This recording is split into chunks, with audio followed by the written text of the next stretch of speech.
This Torah class is brought to you by TorahAnytime.com. Okay, Bruchim Haba, welcome everyone. So the night after Purim. If you made it here tonight, we have very interesting material, a really fascinating subject, something we've discussed in the past, but in Beis HaMedrash B'li Chidosh. And that is, we're going to speak about one of the tenets of Judaism, one of the most basic principles in Judaism, something that every Jew has to believe with full faith. I'm even surprised it's not one of the Ani Mamins. And that is, if I would write a 14th Ani Mamin, I would write Ani Mamin Be'emunah Shalema Shavashti Haya Lo Zanav. Vashti had a tail. That's like, from the time you're young, we're all taught that Achashverosh told Vashti to come display herself in everything, nothing except for the royal crown. And the Gemara tells us in Masechta Megillah, two opinions. What happened to Vashti? Vashti didn't want to come out. The Gemara brings two deos. The Gemara Megillah and Daf Yud Beis Amud Beis. The Gemara says, Vashti is a pritzasa. Vashti is a very promiscuous woman. She was a lewd woman. In fact, the Gemara says, both Achashverosh and Vashti, their kavana was for Gilui Arayos. That's why they made the party.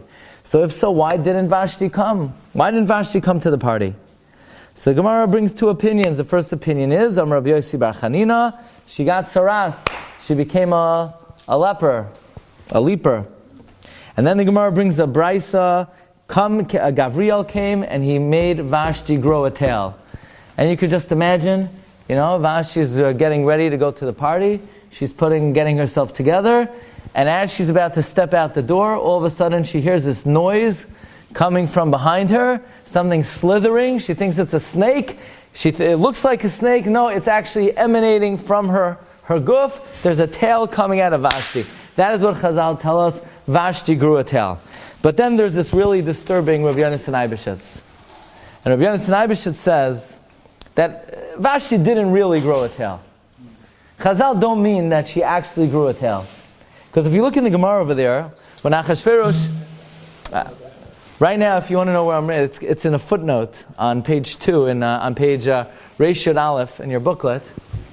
The Gemara tells us that when Achashverosh didn't know what to do, so he consulted with the Chachamim Yoidei Hoyitim, the sages who knew how to make an Ibriyar, who knew how to make an Ibr month, and they basically had a great dilemma.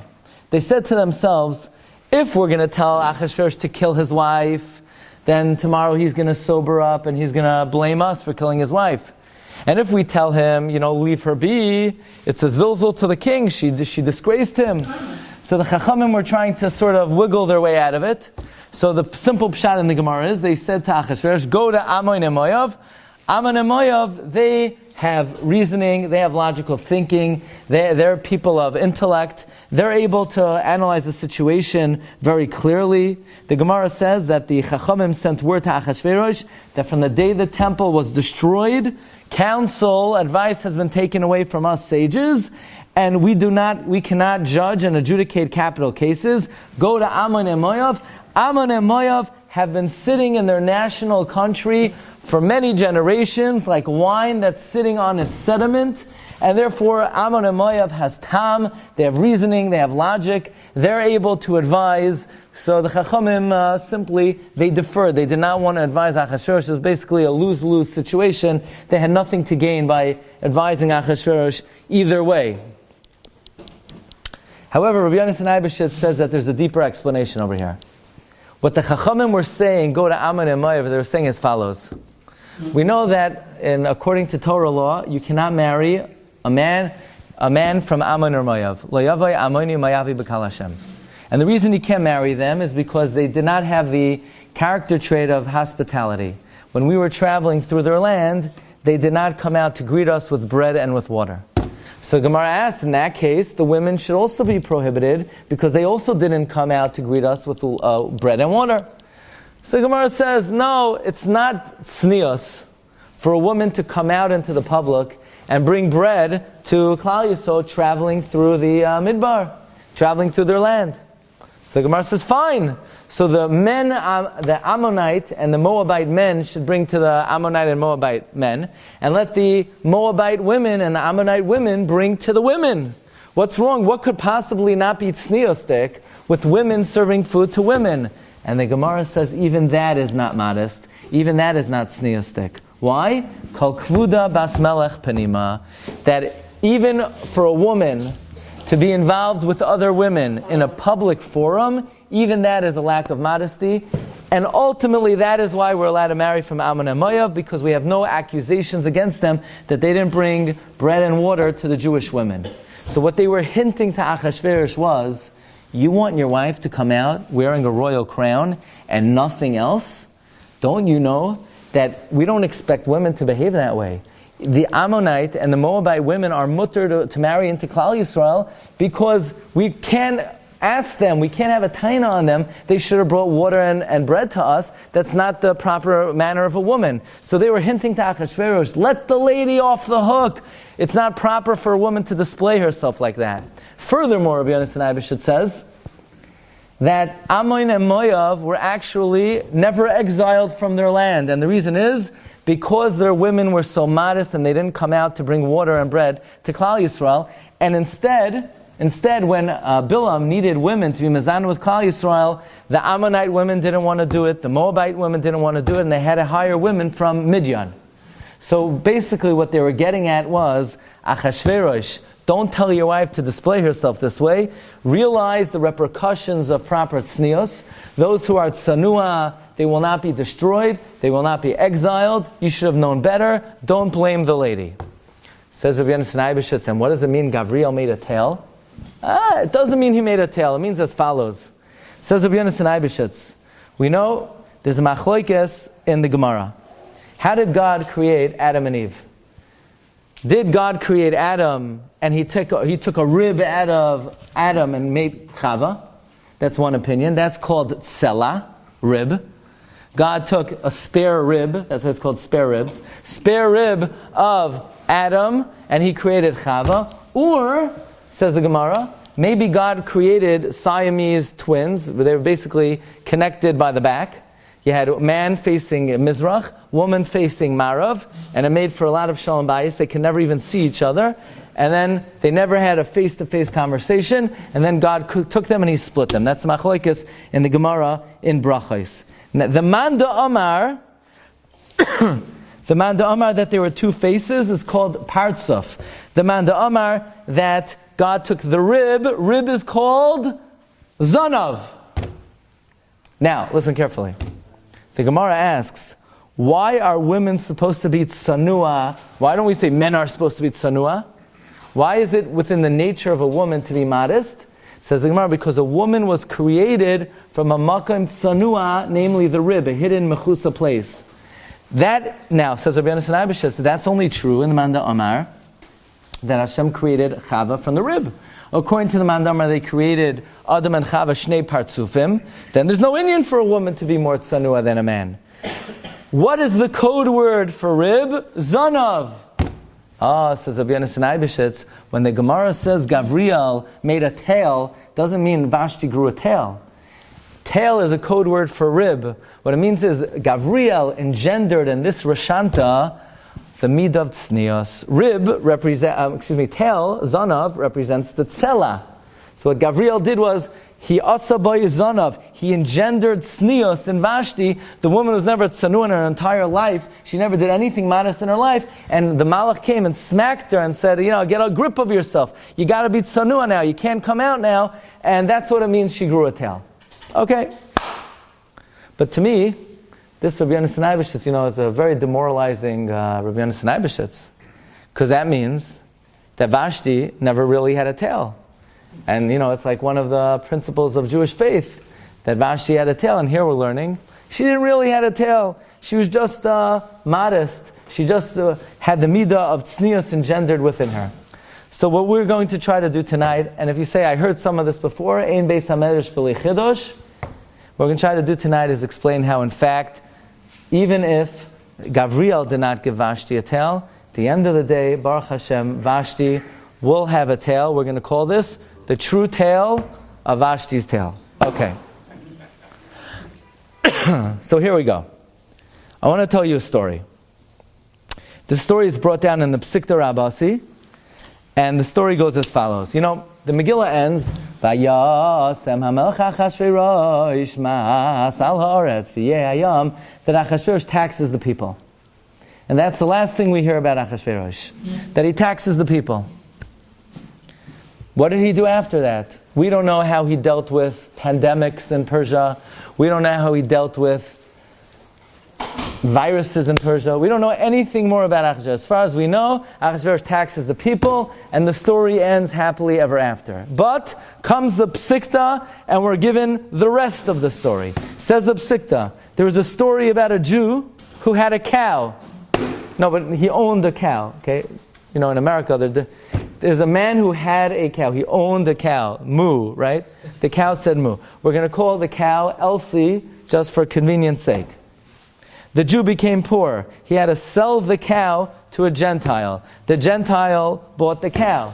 The Gentile works the cow on Sunday, on Monday, on Tuesday, on Wednesday. This is an amazing cow. It's a fully loaded cow. Every day the cow works and the cow says moo, like you expect the cow to do. It's Friday, the cow is working. Comes Erev Shabbos, and the cow doesn't budge, the cow doesn't move, the cow doesn't plow. The guy takes his bat, bangs Elsie on the head. Nothing happens. Elsie doesn't budge. He takes his aluminum bat. He smacks her on the head. Elsie doesn't budge. He takes a club with thorns in it. Elsie doesn't budge. He goes to the Jew. He said, "You sold me a lemon. What's going on over here? I need a cow that works." The Jew says, "Let me have a word with Elsie." He goes over to Elsie. He lifts up Elsie's ear, says the Psikta.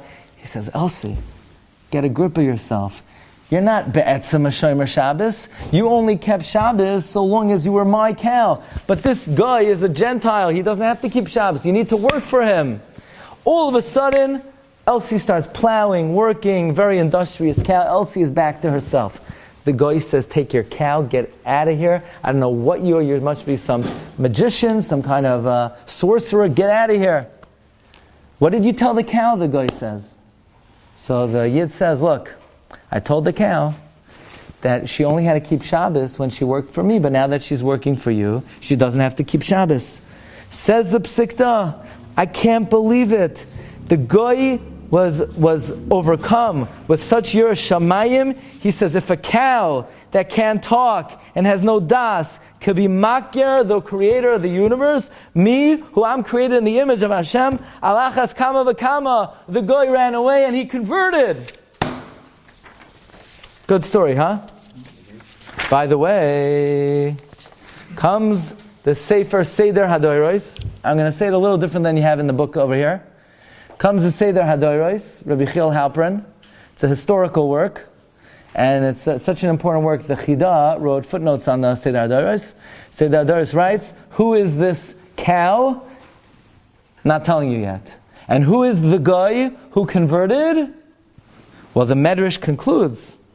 The Medrash says, you know who this guy became? This guy became Rabbi Yochanan ben Tairasa.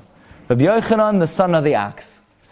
And until today, Viad Achshav, Rabbi Seinu Oimrim Halacha Mishmai. Until today, our rabbis say halachas in his name. So the guy started out as a guy. He had a shear from Elsie. Elsie was mataher the guy. Elsie purified the guy. Elsie inspired the guy. And this guy became Rabbi Yochanan ben Tairasa. Fine. Says the Seder HaDoros, who was this guy? This guy was the reincarnate, was the Gilgal of none other than Achashverosh. The guy was Achashverosh. And Achashverosh came back for round 2. Why Achashverosh was Zoichet to come back to this world? We could say, based on one of our classic shiurim, that since at the end of the Megillah, he's the one who fundraised for the second Beis HaMikdash, so he has a very big schus, so the Rebbe Shalom is giving him another chance. This guy, reincarnated, was Nisgalgel as Achashverosh. This is Achashverosh, and he comes back to this world, and who is he? Yochanan ben Tairasa. So I was very intrigued by this, that here it is, we have this guy, Achashverosh, who in the Megillah is nothing but a complete shoita. He's a melech pesi. He's what we call melech hapachvach. You know, he vacillates, he can't make up his mind. One day he's a Democrat, the next day he's Republican, one day he's a liberal, the next day he's conservative, one day he likes Haman, the next day Haman is hanged, one day he likes Vashti, the next day Vashti's dead. The guy can't make up his mind, and all of a sudden he has a tikkun, and he's oila legedula, and who does he become? He becomes a Tana. He's a Tana, and we learn Torah from him. So I did an investigation, I did some research. How many halachos do we have in Kol HaTorah Kula from Rabbi Yochanan ben Teirasa? Because that would be very interesting, right? What do we learn from Achashverosh? Now, here's the real clincher. Says the Medrash, isn't it strange? You have a guy. That means his whole life, who knows how he lived? He lived a low life. He lived perhaps a debased life. And who is Makarev the guy? A cow. Isn't that amazing? That a cow could bring you closer to Hashem? Is that possible? That you could have somebody who's far from Hashem and a cow brings them closer to Hashem? Says the Medrash, don't sweat it. It's not difficult. You know how the cow brought him closer to Hashem? Every year cows bring us closer to Hashem. What's the proof? Zois chukas haTorah, the Parah Aduma. So just like the Parah Aduma could bring us closer to Hashem, the cow could bring this guy closer to Hashem. So it's so interesting that the proof that somebody could be niskarev to HaKadosh Baruch Hu through a cow is the Parah Aduma. So it comes out very beautiful. Then the aftermath of Purim, where here we think Achashverosh, he's lost forever. He has no tikkun. He has no redeeming quality. He goes down in history as a melech shoita. No! The end of the story is, he was niskarev al yedei Parah. That's the end of the Purim story. So what's the first Shabbos after Purim? Parshas Parah. That's Parshas Parah. That's the logical connection, the logical continuation of Purim. Just like Achashverosh, he's down in the dumps, but he was Nesala Legedula al Yedei, a cow. And the Medrash even says, could somebody come close to Hashem through a cow? The Raya is the Parah Aduma. That means the continuation of Purim is Parshas Parah.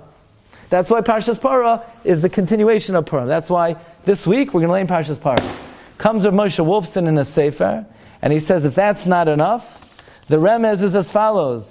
What are the opening words of Parshas Parah? Zois Chukas. Zois Chukas, Gematria 9:16, the same Gematria as HaMelech Achashverosh. Amazing. Zois Chukas is Gematria HaMelech Achashverosh. So here it is. We think that Parshas Parah is somehow the prelude to Pesach, the preparation for Pesach, and it is. But it's also the grand finale of Purim. Here you have Achashverosh. He's out of the picture. You think he's a melech shoita, and he's buried, and that's the end of him. No. Achashverosh becomes a great Tana. On Purim, everyone has a tikkun. B'nei banav shel Haman loimdim tar b'vnei brak. Achashverosh becomes a Tana. Everybody has a happy ending. Maybe the Parah was a bit of a Oh, don't give away all the secrets. Ay vay. Okay. So let's continue. You're lucky I like you, otherwise I wouldn't let you come back. Okay. So I was very intrigued by this idea that Achashverosh was Nisgalgel as the Tana Rabbi Yochanan ben Teirasa. So I searched and I searched and I searched. What did Rabbi Yochanan ben Teirasa say in the Torah? He said 3 halachos in Kol HaTorah Kula, as far as I know. Halacha number 1 is the Gemara in Yuma. There's something called Mishkan Shiloi. Mishkan Shiloi stood for how many years? 369 years. And then it was destroyed. Why was Mishkan Shiloi destroyed? It says the Gemara in Yuma Daf Tes. Amar Rabbi Yochanan ben Teirasa, Mibnei Machar v'Shiloi. Why was Shiloi destroyed? Mibnei Shahayu ba Shnei Dvarim. Shiloi had 2 things. They committed 2 averos. Number 1, Giloi Arayos. Number 2, Bizayon Kodshim. Number 1, they committed illicit relations. And number 2, they disgraced sacrificial items. You think it's a coincidence that who's the Baal HaMemra, that Shiloi was destroyed because of Giloi Arayos and Bizayon Kodshim? This is Achashverosh talking. What were the sins of Achashverosh? What did Achashverosh do at a Suda? So number 1, he invited Vashti to come out, B'Cheser Malchus. The whole purpose of the party was to get Klal Yisrael to be nichshel ba'arayos. That was the first chet of Achashverosh, Gilui Arayos. What else did Achashverosh do at the party? He brought out the kelim of the Beis Hamikdash. What was Achashverosh wearing? Calvin Klein, dinner garb. Achashverosh was wearing Big Day Kahuna. What? Clothes of the Kohen Gadol. Bizayon Kodshim. So Achashverosh's two averos were Gilui Arayos, Bizayon Kodshim. So Achashverosh comes back and he's masaking that by teaching a halacha. Why was Shiloh destroyed? Because of Gilui Arayos and Bizayon Kodshim. Number 2. The second teaching of Rabbi Yochanan ben Terasa, it's a Medrash in Eicha, and it's also Yishalmi and Tainus.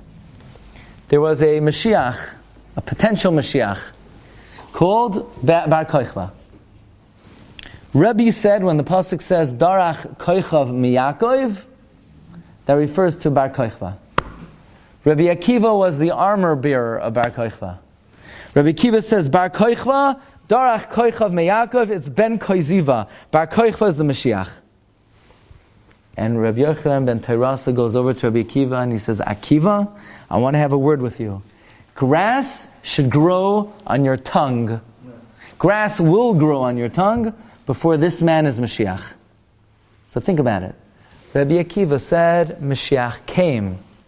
Who told Rabbi Akiva he was wrong that Mashiach didn't come? Bar Kochva. Rabbi Yochanan ben Terasa. Interesting. Rabbi Yochanan ben Terasa was the one who told Rabbi Akiva that Mashiach was not here. Why Rabbi Yochanan ben Terasa? Why was he the one who did this? Very pashat. The other chet of Achashverosh, the Gemara tells us in Masechta Megillah.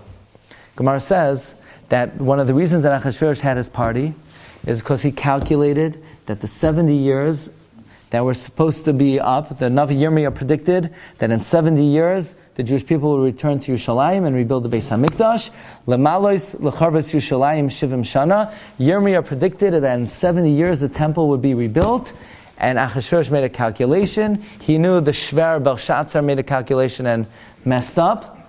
Right? Remember the story? The handwriting was on the wall. Belshazzar was killed that night when he rejoiced that the 70 years were up. But Achashverosh said, hey, the Shver made a mistake. I'm going to get it right. And Belshazzar says, Achashverosh says, let's take out the kelim of the Beis Hamikdash. And Achashverosh celebrated that when Yirmiyah said the temple would be rebuilt, no, it will never be rebuilt.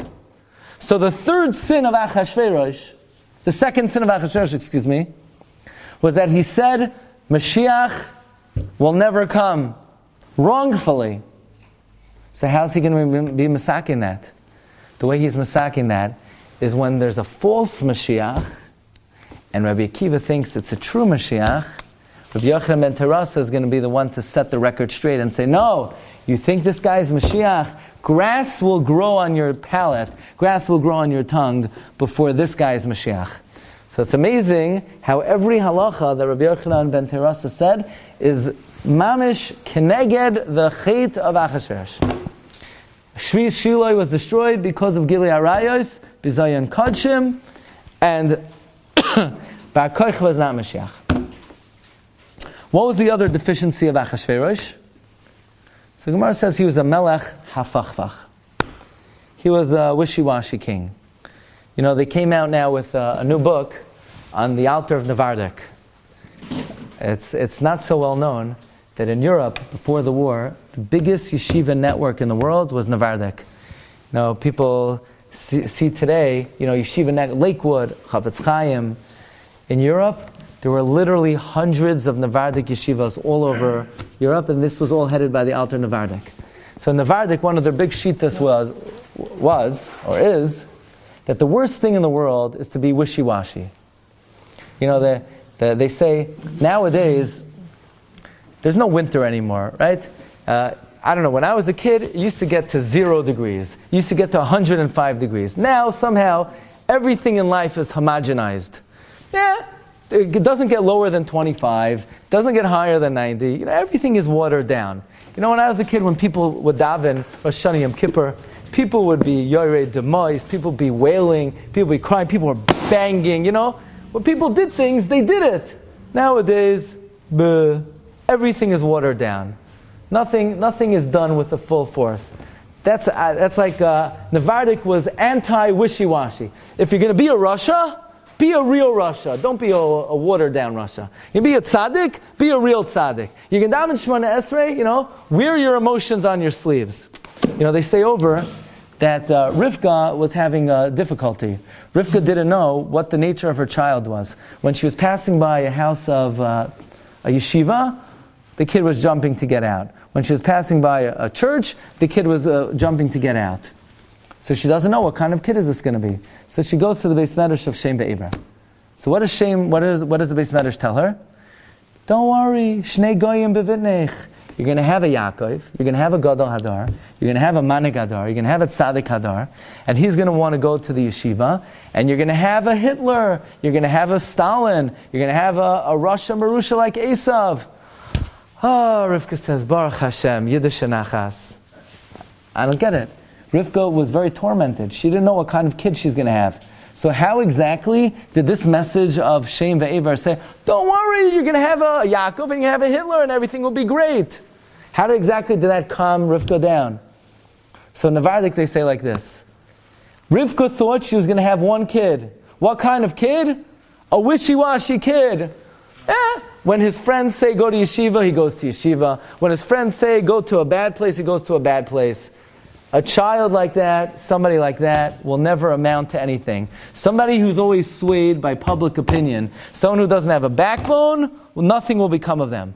But then Rivka heard great news. You're going to have one kid who's going to be a tzaddik nifla, and one kid who's going to be the world's greatest Russia. Rivka says there's hope for both of them. They both could be great one day. But someone who's wishy-washy, that will never amount to anything. Okay. So that's Achashverosh's problem. He's a melech hafachvach. What is the third teaching in the Torah Sheba'al Peh of Rabbi Yochanan ben Tairasa? A very interesting medrash. Take a look on your sheets. It's on page Reish Yud Gimel. The medrash says as follows. The medrash says, the third teaching of Rabbi Yochanan ben Tairasa is a medrash in Shemais Rabbah. Rabbi Yochanan ben Tairasa was once asked by Rabbi Akiva to say a Dvar Torah. Now I'll tell you a little story. You ever go to a Sheva Brachas, and the guy gets up to speak, and he says, I didn't really prepare. Pal, if you didn't prepare this drasha, sit down immediately, and I don't want to wait, don't waste my time. Why are you getting up and speaking? So a guy gets up. I wasn't really sure what I'm going to speak about. Are you kidding me? I'm going to listen to you now? You're not even sure what you're going to speak about? And the worst is a guy gets up and says, I'm not really a speaker. If you're not a speaker, then continue your practice and don't be a speaker. The Medrash says one is not allowed to get up and speak, not to say a Dvar Torah, not to give a shir, not to give a lecture, unless you've rehearsed what you're about to say 4 times. Less than that, you can't open your mouth. Says the Medrash, where do we learn this from? From HaKadosh Baruch Hu. Before the Rebbeinu Shalom gave us the Torah, He rehearsed the Torah 4 times. Says the Medrash, Amar Rabbanan, Tzarchadam liyos noitel mashal, loymar pirkai, ay agadasai, ay midrashai, b'shashu mevakish l'amram b'tzibur. Don't say I already know it very well. Where do we learn this? We learn this from HaKadosh Baruch Hu, that Hashem ra vayisapra hechina v'chakra, and then He told it over to Bnei Adam. Who taught this teaching? Who is the Baal HaMemra that don't say anything until you're crystal clear about what you're about to say? Rabbi Yochanan ben Tairasa. Why Rabbi Yochanan ben Tairasa? He's being misake in the deficiency of Achashverosh. Achashverosh stammered one way this way, one day that way. Today he thought like this, today he thought like that. No, Rabbi Yochanan ben Tairasa says, if you don't know what you're going to say, if you're going to say, I thought, like this, like that, do not even begin. That was the third tikkun of Rabbi Yochanan ben Tairasa. Fine. So we have this nice Gentile who started off as a guy. On Sunday he used to tailgate, he used to barbecue, and then he meets a nice cow, and the cow changed his life. The cow, mamish, changed his life. It's amazing. and he became a great tzaddik. He became a gadol hadar, and he became a Tana, Rabbi Yochanan ben Terasa. And who was this? Achashverosh. Comes the Ramami Pano. The Ramami Pano says, and what about the cow? Who is the cow? Says Ramami Pano, the cow was none other than Vashti. Vashti came back to this world as a cow. She had a cow. Actually, she was a cow. She became a cow. Why did she become a cow? So says Ramami Pano, the Gemara says in Masechta Megillah, that on the seventh day, when the king's heart was full of wine, was satisfied with wine. So the Gemara asks, until now, Achashverosh, he's drinking wine for 7 days and he wasn't drunk yet. So the Gemara says it was Shabbos. And what do Jews do on Shabbos? They eat, they drink. And what do Jews do when they eat and drink? Says the Gemara, Jews say Divrei Torah. They sing Zmiros HaKadosh Baruch Hu. And what do Goyim do when they eat and drink? They speak about Nashim, they speak about low matters. And these guys were saying the Median are the most beautiful. And these were saying the Chaldeans are the most beautiful. And Achashverosh says, the Kli that I use is none of the above. You want to see her? And they said, yeah, provided it's under our conditions. Says the Gemara, and why was Vashti put in this embarrassing situation that she had to come display herself? Arum? Says the Gemara, because she was mafshit, b'nois Yisrael aruma. She would undress Jewish girls and make them work on Shabbos. Says Ramami Pano, mida k'neged mida, Vashti turned into the cow. The cow was forced to work on Shabbos, and by the way, the cow was not wearing that many begadim either. So the cow was also working aruma. And mida k'neged mida, Vashti made the Jewish women work on Shabbos. So now Vashti has to work on Shabbos. So Baruch Hashem, we're able to reinstate our Yesod HaEmunah, that in fact, Vashti did have a genuine, bona fide, certified tail. Not the tail that you thought, but ultimately in her final tikkun, Vashti had a real tail. And what did Vashti do, Lamaisa? She inspired her husband, she brought out the best in him. The first time around, she didn't do a good job. He was a buffoon, Achashverosh. The first time Vashti did a lousy job with her husband. But the second time around, she mamish made a mensch out of him. Through her cowardice, she was able to bring out the best in Achashverosh. She turned him into a Yid. She turned him into a Tana, Rabbi Yochanan ben Terasa. And, says the Medrash, if you're wondering, how could a cow change your life around? Says the Medrash, we learned this from Parshas Parah Aduma, and that's why we're suggesting Parshas Parah is an immediate aftermath of Purim, because the end of the Purim story is that which a cow could bring a person back to tshuva. And as we said, the gematria of Zois Chukas is Hamelech Achashverosh. And on that note, wishing everyone a very safe Matzai Shushan Purim. Shkaya. You've just experienced another Torah class brought to you by TorahAnytime.com.